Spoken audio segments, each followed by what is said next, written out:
Yeah. Please tell me that I can't, that I won't, that I fail, that I'll never make it out, yeah. Please tell me all the bad. Di awal film, terlihat seorang turis asing yang sedang diantar menuju ke suatu tempat, yang mana ternyata tempat itu adalah area lokalisasi. Namun tidak seperti lokalisasi pada umumnya, tempat tersebut hanya menyediakan bocah perempuan saja. Dan karena alasan itulah, maka tidak heran jika setiap transaksi dilakukan secara sembunyi-sembunyi. Situasi itu juga membuat setiap bocah perempuan dihargai cukup mahal, bahkan akan menjadi sangat mahal jika kondisinya masih tersegel. Bocah-bocah perempuan yang masih segel inilah yang tampaknya sedang diincar oleh turis asing itu. Setelah melakukan proses negosiasi dengan si agen, pria turis ini pun lalu dibawa ke sebuah tempat yang cukup jauh dan terpencil. Gubuk di pinggir sungai itulah yang kemudian dijadikan lokasi untuk menjalankan aksi. Tak lama kemudian, muncullah seorang bocah perempuan yang diduga menjadi target si turis tersebut. Namun anehnya, bukannya langsung melakukan niat jahatnya, turis itu malah mengajak si bocah untuk bermain terlebih dahulu, seolah ia ingin menghilangkan rasa takut yang ada di dalam diri sang bocah. Tak hanya itu, si turis juga sempat menyelipkan sebuah pena di saku bajunya yang ternyata merupakan kamera tersembunyi yang berukuran sangat kecil. Diketahui bahwa turis asing tersebut bernama Alex dan dia sedang melakukan investigasi terkait maraknya kasus anak di Kamboja. Dengan hasil rekaman kamera tersembunyinya, Alex pun lalu mendiskusikan informasi yang ia dapat bersama timnya. Dari sini juga terungkap bahwa sang agen yang sebelumnya bertemu dengan Alex dikenal dengan nama Duke, seorang pria lokal yang selalu berhasil menjalankan bisnis kotornya dengan sangat rapi. Bahkan ia juga dicurigai memiliki jaringan luas yang membuatnya sulit dijerat hukum. Pada hari yang lain, Alex terlihat mengunjungi salah satu kantor polisi yang ada di sana. Ia bertemu dengan pimpinan kantor tersebut yang bernama Kapten Pakade, seorang kepala polisi baru yang menggantikan pimpinan sebelumnya. Dalam pertemuan itu, Alex memaparkan tujuan organisasinya, termasuk bentuk keterlibatan Duke sebagai agen. Alex bahkan mengungkapkan daftar nama-nama predator yang menjadi buronan Interpol, dan beberapa di antaranya malah bebas berkeliaran di Kamboja. Kapten Pakadai tampak tidak kaget dengan kasus prostitusi anak di wilayahnya. Ia bahkan menyatakan bahwa selama ini para bocah perempuan itu menyerahkan diri secara sukarela kepada sang agen.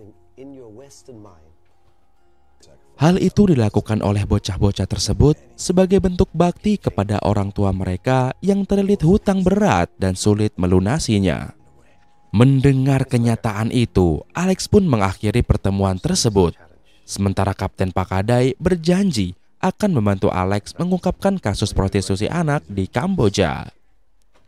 Pada saat yang bersamaan, Claire, istri Alex, terlihat mendatangi sebuah toko. Namun tanpa diduga, suasana yang awalnya berjalan baik berubah seketika saat Duke tiba-tiba muncul dan melihat cucu dari pemilik toko tersebut. Tak ingin terlibat, Claire yang tidak tahu apa-apa pun memutuskan pergi meninggalkan tempat itu. Dalam pertemuan itu, Duke yang biasa memburu bocah perempuan mulai menekan si pemilik toko. Ia berdalih bahwa hutang keluarga itu bisa dianggap lunas jika ia diberikan bocah perempuan tersebut. Si pemilik toko yang bernama Na jelas tidak ingin ada masalah baru, apalagi harus kehilangan cucu perempuannya hanya demi membayar hutang. Na pun akhirnya memberikan semua uang yang ia miliki kepada Duke sebagai bentuk cicilan atas hutangnya yang terus menumpuk. Sementara itu di kantornya, Alex yang sedang mengecek rekaman video tiba-tiba didatangi oleh Claire yang ingin mengajaknya makan. Namun Claire terkejut ketika melihat wajah Duke yang baru saja ia temui di toko sepeda ada di dalam video itu. Ia pun langsung khawatir dengan kondisi cucu dari pemilik toko tersebut. Menyadari istrinya telah bertemu dengan Duke, Alex pun mencoba menenangkan Claire dan menyarankan agar tidak gegabah ketika bertemu dengan orang berbahaya seperti Duke atau agen-agen jahat lainnya. Kembali ke Duke, agen jahat itu terlihat memarahi salah satu anak buahnya yang bernama Liu setelah mengetahui bahwa Liu memiliki adik perempuan yang selama ini ia sembunyikan. Duke yang selalu butuh stok baru terus memaksa Liu untuk memberitahu lokasi adiknya. Duke yang selalu butuh stok baru terus memaksa Liu untuk memberitahu lokasi adiknya, namun Liu tetap bungkam. Akhirnya Duke pun memanggil dua pekerja perempuan lainnya untuk mencari tahu keberadaan adik Liu. Dengan ancaman pisau, salah satu dari mereka akhirnya mengungkapkan bahwa adik Liu bernama Tuyen. Celakanya, mereka juga menyebut bahwa Tuyen sering bermain dengan cucuna, yaitu Ami. Berdasarkan pengakuan itu, akhirnya Duke pun langsung menculik Tuyen dari tempat tinggalnya. Naasnya, seorang warga yang kebetulan melihat kejadian itu tidak berani bertindak. Ia takut jika Duke balik menculik anak perempuannya sebagai balasan. Di sebuah bar, Alex yang saat itu bersama rekan kerjanya yang bernama Tenley tanpa sengaja melihat seorang turis pria yang tak asing baginya. Ternyata pria itu adalah pelanggan lama yang terlihat di lokalisasi Duke saat Alex melakukan investigasi. Tak ingin melewatkan kesempatan, Alex pun diam-diam memotret pria itu yang sedang bersama Tuyen. Namun sayangnya, pria itu berhasil pergi bersama Tuyen ke keramaian pasar sebelum Alex sempat mengorek informasi lebih banyak. Sementara itu, Tenley yang seharusnya pulang malah dihentikan oleh sekelompok geng bermotor suruhan Duke dan menjadi korban pengeroyokan. Dengan semua bukti yang dimiliki, Alex bersama timnya dan pihak kepolisian akhirnya melakukan penggerebekan di rumah milik Duke. Sayangnya hasilnya nihil, tidak ada tanda-tanda mencurigakan, bahkan Duke dan anak buahnya pun tidak ada di sana. Menariknya, tak jauh dari lokasi, pria turis yang dilihat Alex di bar kemarin muncul bersama Tuyen. Namun, pria gemuk itu lebih dulu menyadari kehadiran polisi dan segera melarikan diri meninggalkan Tuyen sendirian. Gagalnya penggerebekan membuat Alex mencurigai ada kebocoran informasi dari orang dalam. Ia menduga Kapten Pakade telah memberikan informasi kepada Duke dan mencoba menargetkannya. Alex menyebut bahwa organisasinya telah mendatangi MOU dengan pemerintah Kamboja untuk menangkap siapapun yang terlibat kerjasama dengan penjahat. Apalagi jika pihak yang bekerja sama adalah anggota kepolisian atau pemerintahan, maka dia akan langsung dipecat. Tak lama kemudian, salah satu informan Alex datang membawa kabar bahwa Tenley saat ini dirawat di rumah sakit akibat pengeroyokan. Mendengar itu, Alex dan Kapten Pakade segera pergi mengunjunginya.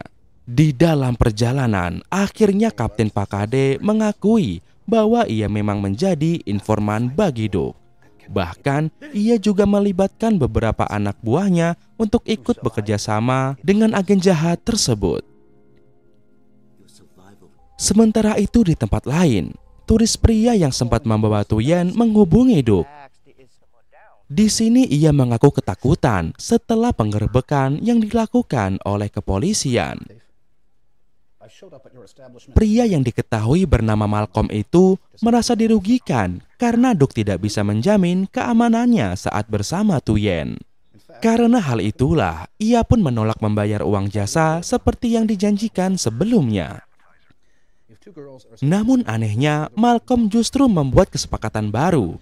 Ia meminta satu bocah perempuan lagi yang masih segel untuk menemaninya selama 1 bulan dengan iming-iming bayaran $30.000 atau sekitar 470 juta rupiah. Entah apa yang dipikirkan oleh Duke dan Malcolm, tapi Duke akhirnya menyetujui kesepakatan itu dan berjanji akan membawa pesanan yang diminta. Duke yang sedang bersiap mencari pekerja perempuannya pun membiarkan anak buahnya pergi dahulu, sementara dia akan menyusul belakangan.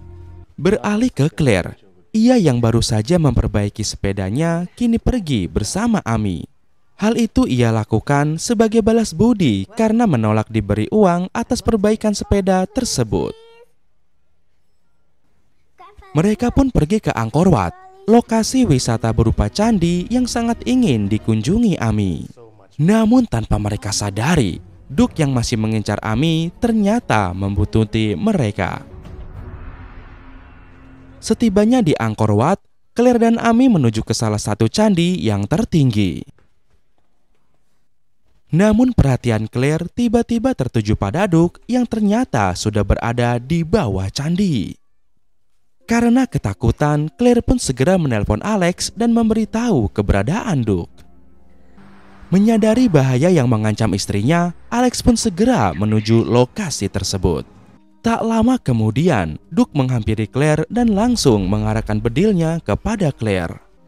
Namun, ternyata Claire tidak takut sama sekali.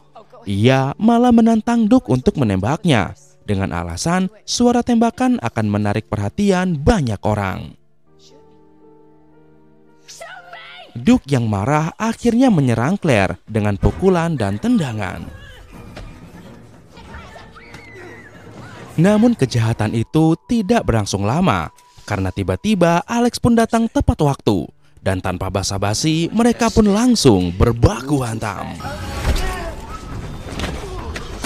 Duke yang berbadan ciplek alias cilik pendek elek dengan mudah dapat dilawan oleh Alex. Bahkan agen jahat itu sempat terlempar ke jendela, namun berhasil ditangkap oleh Alex. Namun naas bagi Duke si agen jahat, ia yang seharusnya bisa terselamatkan malah harus menemui ajalnya setelah sebuah tembakan melesat dari salah satu sniper di tempat itu. Beberapa hari kemudian, Alex, Claire, Anne, dan Amy sedang mengunjungi makam Liu. Terlihat raut wajah kesedihan dirasakan betul oleh Tuyen, yang merupakan adik dari mendiang Liu. Anak perempuan itu pun kembali beranjak pergi meninggalkan lokasi pemakaman bersama Alex dan juga Claire. Nampaknya dia akan menjadi anak angkat bagi pasangan turis tersebut. Dan film pun tamat. Nah, seperti itulah kisahnya guys. Dari sini gue jadi paham guys, kenapa pemerintah Indonesia itu melarang banget warganya untuk jadi TKI ke Kamboja. Maka dari itu buat kalian nih yang mau jadi TKI, mending dipikir-pikir dulu deh guys. Dan kalau memang udah nekat, mending bener-bener melalui agen yang resmi ya guys. Dan di negara-negara yang terkenal cukup aman gitu. Seperti Jepang misalnya, siapa tahu di sana kalian bisa ketemu sama Shizuka, Tsuneo, dan juga Giant Nobita juga. Baiklah teman-teman, kira-kira pelajaran apa nih yang kalian dapat dari film ini? Tulis di kolom komentar ya, kasih tahu gua.